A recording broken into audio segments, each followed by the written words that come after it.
ئەو هەتا ڕادەیەکی دیگۆتنە خۆدا ڕاست دەبێژە لە شنگال و منگالان دەرێت مەمنوعە خۆششتن مەسینە لە ئاودەستەکان نییە دەیگوت جارێکی دانیشت بوون شێرە پیاوە گەورەکەیان دەیگوتە جەماعەتەکەی دیکە ئەنگۆ بێدین بووینە ئەلعان مەسینە و لە ئاودەستان هەیە یعنی خاوێنی بێدینیە لەکنەوان یەکیش هەستا پێیان گوتی قوربان 16 ساڵە خۆم نەشوشتێ گوتی دەزانم دەگەتم نیەت و جاغزادەی بەس دەگە جەماعەتی 16 ساڵ خۆی نەشوشتێ بوویتە و جاغزادە. أولا احترم نفسك وتشتدي ورا ما يكون قالك ورا أو هتا راديك دقوتنا خدا راس دبيجا ليه مشكلة نأوكو راس دبيجا مشكلة تيجهشتنا ويدايا ياك ماشين تشتاقي مودرنا وبويا يكجي كرستين بسلمانا تا راديك كومروف لبنيري مروف هزدكا ودنجي بانغا نميش دبيسي يعني صوت الآذان راستا ماشين تشتاقي نخواستايا يعني نمرغوبة البايزيكيا وقا بسلمان دبيجن أو كاسي النشمة من المهاتية دباكو أفوا كافي بسروجافا يان ريهي يان جلوبرغا يان بكارانينا كرستابي يعني هكايكي إز دي ماشين بكاراني أفتيا ويواتيكو يقجي كرستين بسلمانا بكاراني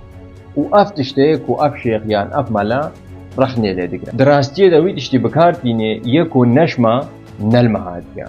زمزمي ماشي وقت مزمزي وهايا ستوب بري كوسبايفا خبر دوام بكم مدلومو تشتاكي بزاني از الفيدري نه اولاد پاريزم و نه ايج دكمي دوار فقهي و شروبه خواندنه دا تتيكل يامن بأولي رانينا اگه هیچ آماده بينر بي بعد اسبيب كن بمنطق و زاني فرسيارا اكي قالو براستي اولا اسلامي او قاس لعوازا كوهنويب اولك وك اولا ازدي يان اولين هندوسي و درزيرا بدن برهف وقمينات وهندبيجن الحمد لله على نعمة الاسلام وتلدور كفرقي ديگري وتبيني هنديك نيزي جيلاكي وكو بيروس بدا فرسيارا دوي قالو دين اسلامي او قاس قريج و بري خسنو بربريا كو بيروين وي هستف نعمة اسلامي ناكن هكا في الباز و بيسين دروين نيشان ندن وك مينا هكا كورا كتر اوروبا هبه و تينزان يان جاهل بي دي تنبي كرناوي دا تكاري كنترول للسروي بكي لهكا تو اوروبيا بكي بيس و براز و حتى كافر لدراسية دا تجارت بيجي تمروفي و اومروفا تشو جدايا و اوشتا جدايا بيقومان تنكاري بيكي بكي اجبرتو التنبي كرنيه ده بسرنا كتن يعني تفشل الآن ببي آواي هناك شيخ و ملاجي بسرنا كتن و نكاري بون ريبرتي و ريبابريا جباكي بكي فرسيارة سي شما تو بحث حكومتا خوناكي وكمينات شهيدين بارتي ديمقراطي كردستان لسالة 2023 جهش نسي 1000 شهيد جدا مزران دنيدا و نماف و نكار هيا و سيستم حكمراني جي صفرا